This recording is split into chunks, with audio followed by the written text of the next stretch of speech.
Hello मेरे dear students, welcome back to another video. तो इस वीडियो में हम लोग सॉल्व करेंगे क्लास 8 का सेट सी, सेट बी और सेट ए ऑलरेडी सॉल्व हो गया है। अगर आप लोगों ने अभी तक वीडियो नहीं देखा है सेट ए सेट बी का, फटाफट जाओ, डिस्क्रिप्शन में भी लिंक दिया हुआ है, इवन आपको वीडियो के लास्ट में भी मिल जाएगा आपको वीडियो, ठीक है। तो आप लोग फटाफट जाओ, पहले सेट ए देखो, फिर सेट बी देखो, देन सेट सी देखना तो ज़्यादा अच्छा रहेगा, ठीक है। तो आज के वीडियो में हम लोग जो है सेट सी में क्वेश्चन बनाने वाले हैं रिलेटेड टू कंपाउंड इंटरेस्ट।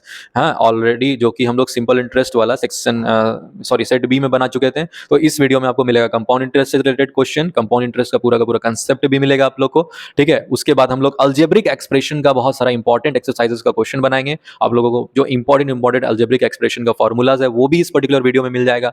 और साथ ही साथ आपको पैरेललोग्राम्स के साइड एंड एंगल से रिस्पेक्टेड क्वेश्चंस को हम कंसेप्ट के द्वारा इवन विद द सॉल्यूशन हम सॉल्व करने वाले हैं इस वीडियो में। तो वीडियो आज का भी लंबा होने वाला है, तो पूरा का पूरा वीडियो देखना, कहीं पे भी स्किप नहीं करना। चैनल को सब्सक्राइब नहीं किया तो फटाफट चैनल को सब्सक्राइब कर लो, बेल आइकन कॉल पे सेट कर दो ताकि इंस्टेंट नोटिफिकेशन आप लोगों को मिले। वीडियो को लाइक करो, कमेंट करो, कहीं पर भी डाउट हो आप लोग को, ठीक है। और अपने दोस्तों को जितना हो सके शेयर करो इस वीडियो को, ठीक है। तो चलते हैं वीडियो में without wasting our more time. तो सबसे पहले आपका जो चैप्टर आ रहा है वो है सेट सी में कंपाउंड इंटरेस्ट, ठीक है ना। तो प्रीवियस वीडियो में हमने आप लोग को पढ़ाया था सिंपल इंटरेस्ट, अब थोड़ा सा एक स्टेप आगे बढ़ते हैं हम लोग कंपाउंड इंटरेस्ट। तो यहाँ पर आप लोग का कंपाउंड इंटरेस्ट का पूरा कंसेप्ट दिया हुआ है, देख सकते हो। देखो, सी आई हो गया कंपाउंड इंटरेस्ट, बाकी सब जैसे प्रीवियस में था, बस थोड़ा सा चेंजेस है। पी हो गया प्रिंसिपल, ए हो गया अमाउंट, और एन जो है यहाँ पे हो जाता है नंबर ऑफ ईयर्स, ठीक है। एसआई में टी होता था बट यहाँ पे एन है, और आर जो है वो रेट ऑफ इंटरेस्ट है। क्लियर है बात। नौ सीआई का फॉर्मूला देखो, यहाँ पे ईयरली के लिए लिखा हुआ है, ये हाफ ईयरली के लिखा हुआ है, और ये क्वार्टरली के लिए लिखा हुआ है। इसका मतलब क्या होता है, ये 1 साल के दर से है, ये 6 महीने के दर से है, और ये जो है वो 3 महीने के दर से है। बात समझ में आ गया, ठीक। तो अलग अलग मतलब क्वार्टरली, हाफ ईयरली और ईयरली के तौर पे जो है अलग अलग फॉर्मूला बस चेंज हो जाता है, बस कुछ ज्यादा चेंजेस नहीं। जहां पे यहाँ 100/100 था, यहाँ पे 200/200 हो जाता है, और यहाँ पे 2n हो जाता है, ठीक है। और यहाँ पर तुम देख सकते हो कि 400 हो जाएगा, वहीं पे यहाँ 200 था 6 महीने में, तो 3 महीने में क्या हो जाएगा 400, नीचे भी 400, और यहाँ पे 4n हो जाएगा। बस ज्यादा चेंजेस नहीं है। लेकिन एक बात याद रखो, कभी भी ना तुम क्वेश्चन अगर दिया रहे तो सीआई को फाइंड आउट करने मत बैठो, ठीक है। डायरेक्टली अगर सीआई पूछ रहा है तो सीआई को मत फाइंड आउट करो। क्यों? क्योंकि अमाउंट निकालना ज्यादा आसान है, ठीक है।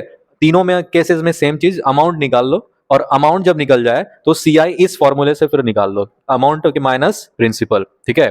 तो इसलिए हम देखो ये तीनों नीचे वाले में ना टिक कर दिया कि क्यों, क्योंकि ये तीनों जो है ना तुम लोग को कंसीडर करके चलना। ऊपर वाला बहुत टफ है, जब हायर क्लासेस में तुम जाओगे 11th-12th में तो अब करना ट्राई, ठीक है। फिलहाल मत ही करो तो ज्यादा अच्छा है। उससे होगा क्या, तुम्हारा कैलकुलेशन फास्ट बनेगा, ठीक है। और दूसरा बात है कि क्वेश्चन जल्दी बनेगा, ठीक है। तो चलो बढ़ते हैं एक्सरसाइज में।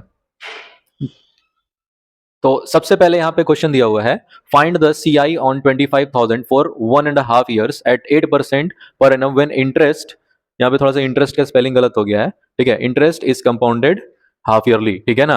तो यहाँ पर हम सारा सारा डेटा लिख दिए हैं। ये प्रिंसिपल था तो प्रिंसिपल लिख दिया 25,000, है ना। टाइम कितना था 1.5 साल, तो वो लिख दिए। अच्छा 1.5 साल था तो उसको 3/2 कर लेना इम्प्रॉपर फ्रैक्शन में, और फिर रेट है 8%। क्लियर है। बाकी सारा फॉर्मूला के हिसाब से हम रख दिए। हाफ ईयरली था तो हाफ ईयरली वाला फॉर्मूला रखे, एंड उसी तरीके से कैलकुलेट करेंगे तो यहाँ पे 200 + 8/200 हो जाएगा। यहाँ देखो 3/2 था ना, इसका 2 और ये इसका 2, डिनोमिनेटर कट जाएगा तो बचेगा क्या, सिर्फ 3 बचेगा, है ना। फिर 208 52 बार में कटा, फिर 26 बार में कटा, 2 2 से, है ना। फिर इसी तरीके से यहाँ पर भी कट गया तो 26। अच्छा यहाँ पर से क्या करना कि अब तुम क्या करना, पहले ही तुम 26 का क्यूब निकालने मत बैठ जाना। करना क्या, इस पार्ट को इस तरीके से लिखना कि 25,000 × 26 × 26 × 26, और नीचे भी 25 था तो क्यूब है ना, तो 25 × 25 × 25 करना। ऐसे में होगा क्या, काट छांट करके तुम्हारा ना नंबर वो जो था बहुत बड़ा बड़ा नंबर मल्टीप्लाई करने का, वो हो जाएगा छोटा, ठीक है। तो छोटा होगा तो फिर तुम्हारा ना कैलकुलेशन ज्यादा जल्दी हो जाएगा। तो इस तरीके से करोगे तो फिर नीचे में 5 बचा, ऊपर में 3 26 बचा था, तो उसको कैलकुलेट करोगे तुम्हारा अमाउंट 2,812.60 पैसा आएगा। अब इसको सीआई देखो जो हम पहले बताएं, सीआई फिर क्या करना है तुमको, अमाउंट माइनस प्रिंसिपल कर दोगे, तुम्हारा यहाँ पे सीआई पूरी तरीके से निकल जाएगा। तो ये है रिक्वायर्ड सॉल्यूशन तुम्हारा क्वेश्चन नंबर 3 का। अब इसी के तरह एकदम मिलता जुलता क्वेश्चन जो है 6 नंबर का भी है, सेम डिट्टो वही है, ठीक है। बस थोड़ा सा डेटा चेंज है कि यहाँ पर रेट 8% था, बस यहाँ पर रेट क्या हो रहा है 10% हो जा रहा है। प्रिंसिपल वहां पर कुछ और था, 25,000 था, यहाँ पे प्रिंसिपल जो है वो 2,000 हो जा रहा है। सेम वही कंपाउंडेड हाफ ईयरली के दर से चलना है, ठीक है। तो ये वाला जो क्वेश्चन है इसका सॉल्यूशन तुम्हारा सेम उसी तरीके से, बस थोड़ा सा डेटा चेंजेस है, आंसर आ जाएगा तुम्हारा 315.20 पैसा। अब ध्यान रखो कि ये सवाल और इस सवाल में, ठीक है, दोनों में से एक सवाल कंफर्म लिख लो एग्जाम में आएगा, ठीक है। तो बढ़ते हैं नेक्स्ट क्वेश्चन में। थर्ड क्वेश्चन जो है वो तुम्हारा देखो क्या कर रहा है कि सेम चीज है क्वेश्चन, बस इसमें क्या बोल रहा है, सीआई नहीं बोल करके तुमको बोल रहा है टाइम फाइंड आउट करने के लिए। दिया हुआ क्वेश्चन में कि 64,000 रुपया मेरा प्रिंसिपल है, अमाउंट कर रहा है उसको 88,360 रुपये को, कर दिए, लिख दिए, है ना। और रेट कितना दिया हुआ, 17/2 दिया हुआ है, तो उसको कन्वर्ट कर लिए प्रॉपर में, दैट इज 35/2, है ना। और कुछ नहीं है, बस तुमको क्या निकालना है, टाइम निकालना है। तो हम सेम अमाउंट वाला फॉर्मूला से क्या करेंगे, और देखो यहाँ पे कंपाउंडेड ईयरली भी था, तो इसीलिए हम ईयरली वाला फॉर्मूला को लेकर के चले। Amount is equals to P into 100 plus R by 100 into N. अब क्योंकि यहाँ पर रेट में डिवाइडेड बाय 2 है, तो 100 इंटू 2 क्या हो जाएगा, 200 हो जाएगा, और उसका एलसीएम लोगे तो 200 प्लस 35 हो जाएगा, ठीक है। तो 235/200 हो जाएगा। बाकी सारा डेटा वैसे का वैसे रख दिए। यहां पर एक चीज ध्यान देने का है, 64,000 इंटू में है प्रिंसिपल, उधर जाकर के वो डिवाइड हो जाएगा, तो डिवाइड कर दिए। अब काट छांट करोगे तो 2209/1600 आएगा, है ना। और 2209 क्या होता है, 47 का स्क्वायर होता है, और 1600 क्या होता है, 40 का स्क्वायर होता है। तो जब दोनों का स्क्वायर हो रहा है तो हम होल करके स्क्वायर लिख सकते हैं। तो 47/40, 47/40 दोनों तरफ क्या होगा, कट जाएगा, एन का वैल्यू क्या आ जाएगा, 2 ईयर्स। तो इस तरह का क्वेश्चन का सॉल्यूशन ऐसे ही बनेगा। नेक्स्ट क्वेश्चन देखो यहाँ पे क्या कह रहा है कि ना find the amount and CI, find the amount and CI for rupees principal इतना दिया हुआ है, रेट इतना दिया है, टाइम इतना दिया है। बहुत आसान क्वेश्चन है, ठीक है। प्रिंसिपल लिख दिए, रेट लिख दिए, एन भी लिख दिए, ठीक है। और एक बात क्या कह रहा था कि considered it as half yearly, तो हाफ ईयरली वाला फॉर्मूला लेकर के चलेंगे और सिंपली जैसे प्रीवियस क्वेश्चन में हम बताएं वैसे सॉल्व कर लेंगे, तो मेरा इतना आंसर आ जाएगा। Is that clear? बहुत आसान क्वेश्चन था। नेक्स्ट चैप्टर जो है वो आपका अलजेब्रा से रिलेटेड है, ठीक है। तो यहां पर तुम लोग को बहुत ही ध्यान से देखना होगा एक एक स्टेप को, ठीक है। इसलिए हम पहले ही तुम लोग को बता रहे हैं, यहां पर से वीडियो को स्किप मत करना, एकदम चलते चले जाने देना। देखो समझना बढ़िया से, एक्सरसाइज 9.5 का क्वेश्चन नंबर 4 का 7 नंबर है। क्वेश्चन में ये कह रहा है कि x प्लस वाई का होल स्क्वायर है और -1 है, इसको तुमको करना है फैक्टोराइज, ठीक है ना। तो तुम क्या करो ना, यहां पर x प्लस वाई का होल स्क्वायर को देखो, उसको वैसे का वैसे लिख दिए। -1 के पे भी अगर हम होल स्क्वायर कर देंगे तो 1 को कोई फर्क नहीं पड़ने वाला है, क्योंकि 1 का स्क्वायर यानी 1 इंटू 1 का वैल्यू भी 1 ही होता है। तो ठीक है ना। तो जैसे ही हम ये चीज करेंगे तो ये वाला जो फॉर्मेट है ना मेरा, उठ करके देखो कि इस फॉर्मूला पे एकदम सीधा सीधा बैठ रहा है, जो कि क्या है, a square minus b square is equals to a plus b into a minus b. याद रखो बहुत सारा तुम्हारा एल्जेब्रिक एक्सप्रेशन में फॉर्मूलाज है, बट हम वही फॉर्मूला बताएंगे जो कि तुम्हारा एग्जाम में सीधा सीधा पूछ सकता है उससे रिलेटेड क्वेश्चन, ठीक है। तो याद रखो ये वाला जो फॉर्मूला है ये सीधा सीधा तुम्हारे एग्जाम में आएगा, ठीक है। A square minus b square का वैल्यू होता है ए plus b into a minus B. अब ए का वैल्यू जो है मेरा क्या था, एक्स प्लस वाई था, तो हम एक्स प्लस वाई ए के जगह पे रख दिए, और बी के जगह पे मेरा क्या है, 1 है, तो बीच में प्लस साइन था तो प्लस साइन दे करके फिर 1 लिख दिए, फिर इंटू करके क्या था, ए माइनस बी, तो एक्स प्लस वाई माइनस 1 रख दिया। यही तुम्हारा जो दो ब्रैकेट में अलग अलग आ गया, यही इसका हो गया फैक्टराइजेशन। एकदम बढ़िया से देखना बाबू। अब इसके जैसा सेम क्वेश्चन यहाँ पे 8 नंबर था, यहां पर क्या बोल रहा है, एक्स टू द पावर 4 -1 खाली दिया हुआ था। तो हम क्या किए, इस 4 का जो पावर है उसको हम तोड़ दिए 2 इंटू 2 के फॉर्मेट में। तो ऐसे में क्या हो गया, एक्स स्क्वायर का होल स्क्वायर हो गया, और ये 1 के ऊपर स्क्वायर देंगे तो उसको कोई फर्क नहीं पड़ने वाला। अब जो है ना ये फिर से देखो ए स्क्वायर माइनस बी स्क्वायर के फॉर्मेट में टूट गया, तो हम लिख सकते हैं ए स्क्वायर माइनस बी स्क्वायर का फॉर्मूला लिख करके इस तरीके से लिख सकते हैं, ए plus b into a minus B. अब ए के जगह पे मेरा एक्स स्क्वायर है, तो एक्स स्क्वायर प्लस बी है प्लस 1, एक्स स्क्वायर ए माइनस बी है तो एक्स स्क्वायर माइनस 1, ठीक है। 1 का स्क्वायर भी अगर करोगे, खैर यहाँ पे 1 ही होगा, अच्छा नहीं सॉरी एक मिनट, एक्स स्क्वायर माइनस 1 था। अब हम फिर अलग से देखो स्क्वायर अगर इसमें भी दे देंगे तो कोई दिक्कत नहीं होने वाला है, इसको फिर भी 1 ही रहेगा। अब इस पार्ट को जो है हम फिर इसी फॉर्मूला पे और फर्दर तोड़ देंगे। देखो ये पार्ट तुम्हारा एज इट इज नीचे लिख दिए हैं, ठीक है। अब एक्स स्क्वायर माइनस 1 का स्क्वायर यानी ए स्क्वायर माइनस बी स्क्वायर, तो ए plus b into a minus B यानी एक्स प्लस 1 हो जाएगा और एक्स माइनस 1 हो जाएगा। बात समझ में आया तुम लोग को? कुछ नहीं किए। अब यहां पे जो वैल्यू आया था ना उसको फर्दर और एक बार हम तोड़ दिए, क्योंकि ये सेम फॉर्मूला पे एक बार और बैठ रहा था, तो सेम उसी तरीके से हम तोड़ दिए, बात समझ गए। चलो इसी तरह का क्वेश्चन देखते हैं, और 4 का 9 नंबर भी है। यहाँ पे x to the power 4 minus y to the power 6 है, तो इसको 2 इंटू 2 के फॉर्मेट में तोड़ देंगे और इसको 3 इंटू 2 के फॉर्मेट में तोड़ देंगे, तो होगा क्या, दोनों के बाहर में स्क्वायर, इसके बाहर में भी स्क्वायर, तो ये भी फिर से a square minus b square के फॉर्मेट में आ रहा था, a plus b into a minus b के फॉर्मेट में इसको लिख देंगे, क्या हो जाएगा, x square plus y cube और x square minus y cube. ठीक है, 9। अब यहां पर से 7 नंबर से तुम्हारा एक अलग फॉर्मेट का क्वेश्चन आ जा रहा है।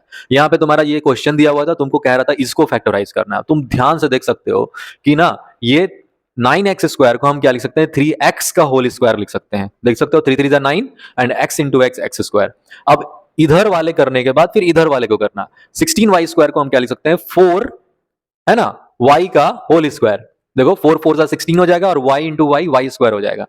अब ये लिख लिए, ये लिख लिया। अब बीच वाले को क्या करना है तुमको, 2 इंटू 3 a इंटू बी के फॉर्मेट पे लिखना है। जैसे देख सकते हो तुम यहाँ पे a का वैल्यू 3x है और b का वैल्यू मेरा 4y है, तो 3x इंटू 4y इंटू 2, अगर इस सब को कर दो मल्टीप्लाई तो देखो 24 आएगा ही आएगा। 2 3 6 एंड 6 4 24, 24 है और x into y x y है। तो हम इस फॉर्मेट में, मेरा तोड़ने का मकसद ये था कि मेरा एक फॉर्मूला होता है अलजेब्रिक एक्सप्रेशन में, जो क्या होता है a माइनस बी का होल स्क्वायर, उसका फॉर्मूला होता है a square minus 2ab plus b square. तुम देख सकते हो ए स्क्वायर माइनस 2ab एंड यहाँ पे प्लस बी स्क्वायर है। Is that clear? तो ऐसा को ऐसा लिख सकते हैं, तो ऐसा को भी तो ऐसा लिख सकते हैं, तो फिर ऐसे को ऐसा नहीं लिख सकते हैं। तो तुम्हारा a square minus 2ab plus b square को क्या सीधा सीधा लिख सकते हो, ए माइनस बी का होल स्क्वायर। समझ रहे हो बात को? सिंपल, बस 1 2 3 दो 3 स्टेप में ये सॉल्यूशन बनेगा और तुम्हारे एग्जाम में आएगा। हमको पता है मेजॉरिटी स्टूडेंट छोड़ेगा, लेकिन ये वीडियो अगर देख लोगे बढ़िया से तो गारंटी यू कभी नहीं छोड़ोगे ऐसा क्वेश्चन। देखो नेक्स्ट क्वेश्चन है तुम्हारा 7 का 5। 7 का 5 में भी सेम उसी फॉर्मूला से x square plus 20x minus sorry plus 100, थोड़ा सा बस साइन का बस चेंजिंग है। यहाँ पे वहां पे a माइनस बी स्क्वायर था, यहाँ पे a प्लस बी स्क्वायर हो रहा है, a प्लस बी का होल स्क्वायर हो रहा है। ठीक है, तो यहाँ पे देखो x को क्या लिख दिया, x का स्क्वायर, 100 को क्या लिख दिया 10 का स्क्वायर, और बीच वाले को 2 इंटू एक्स इंटू 10 करके देख लो 20x ही आएगा। ठीक है, अब फॉर्मूला लिख दिया कि सिंस a प्लस बी का whole square is equals to a square plus b square plus 2ab, है ना। तो यहाँ पर a और यहाँ पर b, यहाँ पे प्लस साइन भूल गया लिखना, यहाँ पे तुम कंसिडर कर लेना, यहाँ पे प्लस साइन होगा। ठीक है, तो यहाँ पर क्या है, a के जगह पे x है और b के जगह पे 10 है, तो x प्लस 10 का होल स्क्वायर सीधा सीधा फॉर्मूला हो जाएगा। बात समझ रहे हो? अब इसी की तरह देखो एक और क्वेश्चन है 6 नंबर 7 का ही। यहां पर क्या बोल रहा है, 9x square minus 12xy plus 4y square. ठीक है, तो फिर से क्या करेंगे, इसको 3x का होल स्क्वायर लिख सकते हैं, और इधर वाले को 4 है ना 4y, तो इसको 2y का होल स्क्वायर लिख सकते हैं, और बीच में a b और इंटू 2 यानी 2ab लिख दिए हैं। अब a माइनस बी का होल स्क्वायर होता है इतना, तो फिर इसके फॉर्मेट पे हम ये लिख दिए हैं 3x माइनस 2y का whole square. Same ditto same type का क्वेश्चन। 7 का 5 है, 7 का 6 है, और इधर था 7 का 4 नंबर। ठीक है, तो इस 7 में से एक क्वेश्चन कन्फर्म है, और इस 4 में से भी तुम्हारा 3 सवाल हम बनाए, तो 4 का 7 8 और 9, इससे भी 3 क्वेश्चन में से एक क्वेश्चन कन्फर्म है। Is that clear? चलो बढ़ते हैं नेक्स्ट एक्सरसाइज में, अलजेब्रिक एक्सप्रेशन का ही। अब यहाँ पे तुम्हारा ना क्वाड्रेटिक इक्वेशन का यूज आ रहा है। क्वाड्रेटिक इक्वेशन देखो सीधा सीधा हम लिख दिए हैं, ax square plus b x plus c. ठीक है ना, अब तुमको करना क्या है, देखो पहले इस क्वेश्चन को देख लो फिर उस क्वेश्चन को देखना। ठीक है, अब यहाँ पर तुम देख सकते हो a का वैल्यू क्या है मेरा 1 है, अब b का वैल्यू मेरा क्या है 8 है, और c का वैल्यू क्या है मेरा 12 है। करना क्या है इसमें, तुमको a और c को पहले मल्टीप्लाई करना है। यहाँ पे देख सकते हो 12 इंटू 1 क्या हो गया 12। अब जो ये 12 आया ना, अब इसको तुमको क्या करना है, मल्टीपल्स में तोड़ना है, और वो मल्टीपल्स इस तरीके का होना चाहिए कि वो प्लस माइनस होकर के b का वैल्यू के बराबर आ जाए। तो हम लिख सकते हैं 12 को 6 इंटू 2 लिख सकते हैं कि नहीं। अब 6 में से 2 को ऐड कर दोगे तो तुम्हारा क्या 8 नहीं आ जाएगा, जो कि b का वैल्यू के बराबर हो जाएगा। तो ये मल्टीपल्स जो है मायने रखता है, क्योंकि हमको b को जो है फैक्टराइज करने के लिए उसको तोड़ना पड़ेगा। तुम देख सकते हो यहाँ पे एक्स स्क्वायर को as it is x square लिख दिए, लेकिन 8x को क्या कर दिया हम 6x प्लस 2x कर दिए, और c को भी एज इट इज लिख दिए प्लस 12। अब इस दोनों में से देखना है कि कॉमन मेरा क्या आ रहा है, तो x कॉमन आ रहा है, बचेगा क्या x प्लस 6, और इस दोनों में क्या कॉमन आ रहा है 2 आ रहा है कॉमन, तो प्लस 2 लिख दिए बाहर, और x प्लस 6 देखो तुम यहाँ पर भी x प्लस 6 है, यहाँ पर भी x प्लस 6 है, तो x प्लस 6 को अगर कॉमन ले लोगे तो बाहर बचेगा क्या x प्लस 2। तो एक बार एक तरफ ब्रैकेट में x प्लस 2 हो जाएगा, दूसरी तरफ ब्रैकेट में x प्लस 6 हो जाएगा। अब देखो इस क्वेश्चन में आओ, यहाँ पर देखो कुछ नहीं तो क्या है 1 है एक्स स्क्वायर के बगल में, तो 1 और c का वैल्यू 60, 1 इंटू 60 करो, 60 आ जाएगा। ठीक है, अब 60 को क्या करो, तुम मल्टीपल्स में तोड़ो। तो हम क्या किए हैं, 15 4 जा 60 किए हैं। तुम ध्यान देखो, 15 4 जा 60 होता है, और 15 में अगर 4 घटा दो तो 11 आ जाएगा। ठीक है, लेकिन यहाँ पे -11x है, तो यानी हमको बड़े वाले नंबर में माइनस साइन देना होगा, तभी ना वो घट करके माइनस में आएगा आंसर। इसीलिए हम देखो यहाँ पे -15x प्लस 4x करेंगे, तब जाकर के मेरा 11x आएगा। ठीक है, अब ये कर लेने के बाद इस दोनों का कॉमन लिए हैं, x आया बाहर, x -15 अंदर बचा, और इस दोनों में से अगर कॉमन लोगे तो -4 आएगा तुम्हारा कॉमन, सॉरी +4 कॉमन आएगा तुम्हारा, और x -15 यहाँ पे ब्रैकेट में बचेगा, फिर कॉमन ले लोगे तो x +4 और x -15 आएगा तुम्हारा रिक्वायर्ड आंसर। एक और क्वेश्चन देख लो, इसी तरह का है यहाँ पे। ठीक है, देख सकते हो यहाँ पे 1x² - 10x + 21 है, तो 1 इंटू 21 करोगे 21 आएगा। क्लियर है बात। अब 21 को जो है मल्टीपल्स में तोड़ो, कितना हो गया, 7 या 21, 7 3 जा 21। अब 7 माइनस में और 3 को भी माइनस में करोगे तो जाकर के -10x वैल्यू आ जाएगा। तो भैया 10x को -10x को तुम इसी तरीके से तोड़ दो, -7x एंड -3x। अब इस दोनों में कॉमन लो तो x आएगा, x -7 तुम्हारा ब्रैकेट के अंदर बचेगा, उसी तरीके से -3 इस दोनों के बीच बचेगा, है ना। अब ध्यान दो, -3 इंटू x, -3x हो गया, and minus into minus plus हो जाएगा। ठीक है, 3 7 21। तो यहाँ पर जो है थोड़ा सा माइनस का भी तुम लोग को जो है थोड़ा सा कंसिडर, मतलब देखना पड़ेगा बढ़िया से इस चीज को। फिर x -7 दोनों में कॉमन आ रहा था, और x -3 उधर ब्रैकेट में बाहर आ जाएगा। बहुत आसान टाइप का क्वेश्चन था। चलो, बस थोड़ा सा समझने का देरी है कि फॉर्मूला पता चल जाए, कंसेप्ट एक बार पता चल जाए कि कैसे तोड़ा जा रहा है, फिर इजी हो जाता है समझना। ठीक है, यही चीज मेरा कोशिश होता है हर एक स्टूडेंट को प्रोवाइड करना। ठीक है, कंसेप्ट ना। हियर यहाँ पे क्या क्वेश्चन है कि इस पूरे इक्वेशन को सॉल्व करके x का वैल्यू फाइंड आउट करना है। कुछ नहीं किए, 2/3 को मल्टीप्लाई कर दिया 4x - 1 से, और इधर क्या किए हैं, इस दोनों का एलसीएम लिए हैं, इसके नीचे 4 के नीचे कुछ नहीं तो 1 तो है ना एटलीस्ट, तो 1 और 2 का एलसीएम लेकर के चलेंगे तो फिर मेरा क्या होगा, सबका एक ही बार एलसीएम ले लिया, यहाँ पे 3 3 1 2 का 6 हो गया, उसी के हिसाब से ऊपर का न्यूमरेटर चेंज कर दिए, 6 को क्रॉस मल्टीप्लीकेशन से इधर भेज दिए और इधर का 2 को इधर भेज दिए, है ना। तो आपस में मल्टीप्लाई हो गया और काट छांट करके तुम्हारा x का वैल्यू आ जाएगा, जो कि है कितना, 1 के बराबर। ठीक है, चलो इसी तरह का क्वेश्चन एक और है तुम्हारा, क्वेश्चन नंबर 6, सेम उसी तरह का है। एलएचएस में एक इक्वेशन दिया हुआ, आरएचएस में एक इक्वेशन दिया हुआ है, दोनों का पहले माइनस था, इधर भी माइनस था, तो एलसीएम लेकर के 12 इधर 2 कर लिए। ठीक है, फिर क्रॉस मल्टीप्लिकेशन से इधर उधर गया, सॉल्व कर लिए, एक तरफ x वाला टर्म कर लिए, एक तरफ कांस्टेंट टर्म सारा कर लिए, तो 14x = 98 बचा, एंड क्रॉस मल्टीप्लिकेशन से x का वैल्यू 7 आ जाएगा। ये भी इजी टाइप का क्वेश्चन है, कुछ नहीं करना है इस सब में। फिर नेक्स्ट क्वेश्चन में आते हैं। नेक्स्ट क्वेश्चन भी यहाँ पर जो है रिलेटेड है, तुम्हारा सिंपल सा इक्वेशन से रिलेटेड है। यहाँ पर भी जो है क्रॉस मल्टीप्लिकेशन डायरेक्ट करेंगे। ठीक है, 3x + 2 इधर जाके मल्टीप्लाई हो जाएगा 2x + 3 से, और ये भी इधर आकर के मल्टीप्लाई हो जाएगा, है ना। मल्टीप्लाई कर दिए, एक एक करके सबको मल्टीप्लाई कर दिए, है ना। तो मेरा इतना आया वैल्यू इधर एलएचएस में और इतना वैल्यू आया आरएचएस में। अब सेम टर्म को एक तरफ करके प्लस माइनस कर लेंगे, है ना, तो उससे क्या होगा, कट जाएगा। देखो 6x² इधर भी था, 6x² इधर भी था, तो इधर कर लिए, एक ही तरफ कर लिया, तो 6x² एक में प्लस एक में माइनस हो गया, तो माइनस प्लस दोनों कट गया, 13x + x हो गया 14x, और इधर +6 जो है इधर ही बुला लिया इसको, तो -12 और -6 दोनों ऐड होकर के -18 हो गया। तो x का वैल्यू जो है काट छांट करके -9/7 आएगा। Is that clear? चलो, लास्ट एक्सरसाइज है तुम्हारा अलजेब्रा से रिलेटेड, जो कि तुम्हारा वर्ड इक्वेशन से रिलेटेड है। अब वर्ड इक्वेशन में क्या करना है तुमको, पहले क्वेश्चन को समझना है। यहाँ पे दिया हुआ पेरीमीटर ऑफ रेक्टेंगल जो है वो 30 मीटर दिया हुआ है। अगर कहता है कि लेंथ जो है ब्रेथ से घट करके, मतलब सॉरी, ब्रेथ जो है वो लेंथ से 3 मीटर कम है, इसका मतलब ये क्या हो रहा है, length exceeds its breadth by 3 metre, यानी क्या हो रहा है यहाँ पे, ब्रेथ जो है वो लेंथ से 3 मीटर कम है। तो फाइंड द लेंथ। तो हम मान लेते हैं लेंथ को x मीटर, तो ब्रेड्थ मेरा कितना हो जाएगा, लेंथ से 3 मीटर कम, यानी लेंथ -3 मीटर, यानी कि x -3 मीटर हो जाएगा। पेरीमीटर हम लोग जानते हैं बाय फॉर्मूला रेक्टेंगल का क्या होता है, 2 × l + b।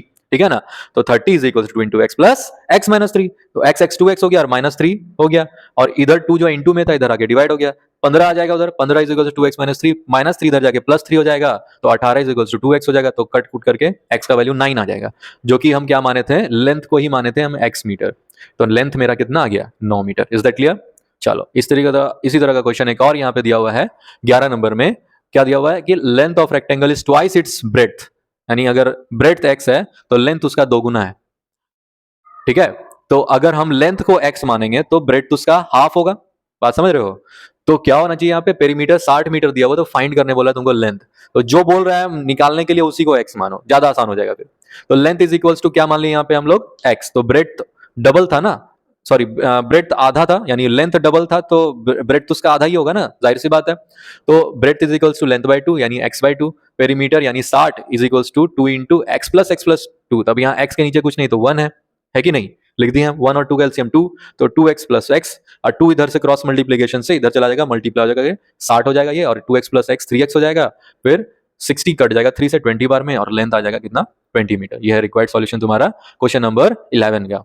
नेक्स्ट क्वेश्चन देखो, नेक्स्ट क्वेश्चन जो है वो कह रहा है 12 नंबर में कि किसी ट्रायंगल का साइड तुम्हारा इस तरीके से दिया हुआ है 1 2 और 3, अगर पेरीमीटर कहता है कि 30 सेंटीमीटर है तो find the smallest side. Smallest side जाहिर सी बात है यहाँ पे कौन होगा, एक्स ही होगा, ठीक है। तो यहाँ पे हम लोग जानते हैं कि पेरीमीटर ऑफ ट्रायंगल क्या होता है कि सम ऑफ ऑल साइड्स। कोई भी फिगर का पेरीमीटर अगर निकालने जा रहे हो तो उसका एक ही होता है रामबाण फॉर्मूला, जिसको हम लोग कहते हैं सम ऑफ ऑल साइड्स, ठीक है। तो पेरीमीटर ऑफ ट्रायंगल भी सम ऑफ ऑल साइड्स, तो तीनों साइड को ऐड कर दिए, तो एक्स वाला टर्म एक तरफ कर लिए और नॉन एक्स वाले टर्म को एक तरफ लिए। देखो यहाँ पे x plus 2x plus 3x कितना हो गया 6x, और प्लस 2 आया था माइनस 2 तो कट करके खत्म हो गया इधर ही, यानी 6x का वैल्यू 30 तो x का वैल्यू 5, तो स्मॉलेस्ट साइड x का वैल्यू क्या था 5 centimetre, that is the required answer. Set clear. चलो नेक्स्ट क्वेश्चन देखते हैं 13 नंबर। 13 में क्या बोल रहा है कि ब्रेड्थ ऑफ रेक्टेंगल तुमको फाइंड करना है, अगर लेंथ जो है 15 मीटर है और उसका एरिया 165 मीटर स्क्वायर, तो क्लास 6 का बच्चे को भी क्वेश्चन दे देंगे तो वो भी बना लेगा ये क्वेश्चन, और तुम तो फिलहाल वैसे भी 8th में हो, अब तो 9th में जाने वाले हो। लेंथ को x मान लिए, area is equals to length into breadth कर दिए, सिंपली x का वैल्यू जो है 165/15 है, तो x का वैल्यू 11 मीटर है, ठीक है। ये पर्टिकुलर एक्सरसाइज से हम इंपॉर्टेंट इसलिए नहीं बता रहे हैं क्योंकि मतलब इसमें इंपॉर्टेंट क्या, मतलब ये तो बेसिक नॉलेज है तुम्हारा, तुम चाहो तो सारे ही क्वेश्चन बना लो, या फिर तुम छोड़ भी सकते हो क्योंकि तुम लोग प्री मैच्योर हो ये सब क्वेश्चन को लेकर के, ठीक है। तो तुम चाहो तो डायरेक्टली एग्जाम में ही बना सकते हो, यहाँ पे बस वीडियो देख लो समझ में आ जाएगा तुमको ऑटोमेटिकली। लास्ट क्वेश्चन जो है तुम्हारा इधर दिया हुआ है 14 नंबर, एंगल ऑफ ट्रायंगल्स दे दिया है, ठीक है। एंगल ऑफ ट्रायंगल और इतना इतना इतना degree, find the smallest angle. तो स्मॉलेस्ट एंगल ऑटोमेटिकली फिर से यहाँ पर x होने वाला है, तो हम x का वैल्यू डायरेक्टली निकाल लेंगे, वही मेरा स्मॉलेस्ट एंगल हो जाएगा। और हम लोग जानते हैं कि sum of all angles of triangle क्या होता है 180 डिग्री होता है ना। तो हम क्या कर दिए x प्लस 2x 4x हो गया, और प्लस 15 जो है और माइनस 15 है, जो दोनों कट जाएगा, और 180 के बराबर 4 हो जाएगा, यानी 4 45 बार में कट जाएगा 180 को, तो x का वैल्यू जो है वो 45 डिग्री आ जाएगा, जो कि सबसे स्मॉलेस्ट एंगल है। Is that clear. चलो ये था तुम्हारा क्वेश्चन ऑल मतलब एक्सरसाइज सॉरी अलजेब्रिक एक्सप्रेशन से रिलेटेड था। अब नेक्स्ट चैप्टर में चलते हैं। नेक्स्ट चैप्टर जो है आपका है 11.2। 11.2 वाला जो एक्सरसाइज है उसमें जो है चैप्टर आपका पैरेललोग्राम से रिलेटेड कुछ क्वेश्चंस दिया हुआ है। तो यहाँ पे सबसे पहला क्वेश्चन जो है कह रहा है क्या, the longer side of a parallelogram is 8.4 centimetre और शॉर्टर साइड जो है उसका आधा है। तो मान लेते हैं ये पैरेललोग्राम है। पैरेललोग्राम में क्या खासियत है कि उसका ऑपोजिट साइड्स इक्वल होता है। तो अगर ये 8.4 सेंटीमीटर है लॉन्गर साइड, तो ये भी 8.4 सेंटीमीटर, और ये क्या कह रहा है 1/2 है किसका 8.4 का। तो हम क्या कर दिया अकॉर्डिंग टू फिगर साइड 1 लिख दिया, साइड 2 कैलकुलेट करके निकाल लिया, जो कि हो जाएगा 4.2 सेंटीमीटर। अब सिंस पेरीमीटर किसी भी चीज का सम ऑफ ऑल साइड्स होता है, हम बताए ना अभी, तो हम सबको ऐड कर देंगे तो मेरा रिजल्ट क्या आ जाएगा 25.2 सेंटीमीटर। बहुत इजी क्वेश्चन था। चलो नेक्स्ट क्वेश्चन में जाते हैं। नेक्स्ट क्वेश्चन इसी एक्सरसाइज का 3rd नंबर है, सेम टाइप का क्वेश्चन, बस यहाँ पे क्या कर दिया एडजेसेंट साइड को 2:3 कर दिया। एडजेसेंट मतलब बगल वाला साइड, अगर ये साइड है हम कंसिडर कर रहे हैं तो इसके बगल में ये साइड आ रहा है या फिर ये साइड आ रहा है। अब चूंकि दोनों ही साइड इक्वल है एक दूसरे से, तो कोई भी ले लो, क्या ही फर्क पड़ने वाला है। तो हम इसको 3x मान लिया, इसको 2x मान लिया, यानी रेशियो जो था उसको 3x और 2x के फॉर्मेट में मान लिए। पेरीमीटर क्या होता है सम ऑफ ऑल साइड, यानी side 1 plus side 2 plus side 3 plus side 4, क्योंकि यहाँ पे साइड 1 और साइड 3 इक्वल है और साइड 2 और साइड 4 इक्वल है, तो हम लिख सकते हैं साइड 1 और साइड 2 और साइड 2, है ना, जो कि 3x plus 2x plus 2x हो जाएगा। ऐड कर दोगे तो x का वैल्यू उस तरीके से 4 सेंटीमीटर आ जाएगा। जो x का वैल्यू 4 सेंटीमीटर है, यानी 4 तिया कितना हो गया 12, और इधर 2 चौके कितना हो गया 8, जो कि आपका रिक्वायर्ड आंसर है। बहुत इजी टाइप का क्वेश्चन सब है। नेक्स्ट क्वेश्चन में चलते हैं। पेरीमीटर ऑफ पैरेललोग्राम दिया हुआ है आपका, कहता है कि one side is greater than the other side by 33 centimetre. तो एक साइड को x अगर मान रहे हो, है ना, यानी अच्छा मान लो कि लॉन्गर स्मॉलर साइड को अगर x मान लो तो लॉन्गर साइड उससे 33 सेंटीमीटर बड़ा होगा कि नहीं अकॉर्डिंग टू द क्वेश्चन। तो पेरीमीटर क्या हो जाएगा, अभी इतना बार हम कर दिए तो पता ये चल रहा है कि साइड 1 2 बार है और साइड 2 भी 2 बार है, तो आपस में मल्टीप्लाई कर दिए हम उसको, यानी 2 कॉमन ले लिए तो दोनों में 2 बाहर आ जाएगा और साइड 1 प्लस साइड 2 हो जाएगा, जस्ट लाइक रेक्टेंगल फॉर्मूला वैसे ही हो जाएगा। बस यहाँ पे लेंथ ब्रेथ नहीं करके साइड 1 एंड साइड 2 ले लेंगे। साइड 1 तुम्हारा कितना है जी, एक x है, और साइड 2 तुम्हारा x प्लस 33, और ये 2 इंटू में उधर जाके डिवाइड हो जाएगा, 150 को काट देगा कितना 75 बार में, तो तुम्हारा जो वैल्यू है वो आ जाएगा 2x plus 33 is equal to 75। तो 33 प्लस से उधर जाके माइनस हो जाएगा, तो 42 इज इक्वल टू 2x, यानी x का वैल्यू 21 सेंटीमीटर आ जाएगा। तो स्मॉलर साइड क्या हो गया, x, जो कि हो गया 21 सेंटीमीटर, और लॉन्गर साइड उससे 33 सेंटीमीटर बड़ा, जो कि हो जाएगा 54 centimetre. So this is your required answer of the question and the solution. Last question आपका यहाँ पे पूछ रहा है सेट सी का, क्या पूछ रहा है कि two adjacent angles of parallelogram are in the ratio 7:2, है ना। अब यहाँ पे एंगल्स पे आ गया पैरेललोग्राम का, तो एंगल्स के बारे में भी खासियत क्या है, अगर मान लो एडजेसेंट बोल रहा है यानी बगल बगल वाला एंगल, ये इसके बगल में है तो ये भी बगल में, ठीक है ना। तो चाहे तो तुम ये वाला बगल वाला ले सकते हो या ये वाला ले सकते हो, हम ये वाला ले लिए हैं। तो ये अगर 7 है, 7:2 था, तो रेशियो मान लिया 7x और 2x के रूप में। तो ये अगर 7x है तो ये 2x, और ये अगर 7x है तो इसके ऑपोजिट वाला एंगल भी 7x होगा, क्योंकि पैरेललोग्राम का ऑपोजिट एंगल्स इक्वल होता है, ठीक है। और इधर वाला 2x है तो इधर वाला भी 2x होगा, सेम उसी क्राइटेरिया से। तो हम लिख सकते हैं कि according to the figure sum of all angles of parallelogram, not only parallelogram but जितना भी क्वाड्रिलेटरल है सभी का सम कर दो एंगल का 360 डिग्री के इक्वल होता है, ठीक है। तो यहाँ पे 7x plus 7x plus 2x plus 2x, यानी टोटल कितना हो गया 18x is equal to 360, x is equal to उस हिसाब से 20 डिग्री आ जाएगा। तो x का वैल्यू जैसे ही 20 डिग्री आया तो a और एंगल c का वैल्यू क्या हो जाएगा 7 इंटू 20, जो कि हो जाएगा 140 डिग्री, और एंगल b और d जो है वो 2x यानी 2 इंटू 20 डिग्री, जो कि हो जाएगा 40 डिग्री।